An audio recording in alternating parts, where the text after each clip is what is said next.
How to play 1xbet. Hey everyone, welcome back to our channel. In today's video I will guide you on how you can play 1xbet, so make sure to watch the video till the end. Now to play 1xbet, first of all make sure you have downloaded the 1xbet app, and then you would have registered, and then also make sure to log into your 1xbet account. And after you do that, you're going to be able to see this type of interface where you'll be able to see a different type of game. So you can select a certain category of a certain game that you want, which could be sports, esports, 1x games, or something like that.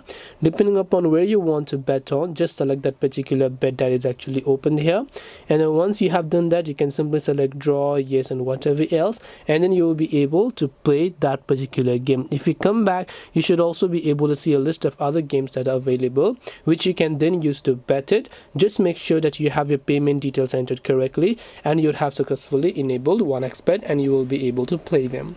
This way you can play 1xbet. Hope this video was helpful. If you have any questions, feel free to leave them down. Thank you for watching, and see you in the next video.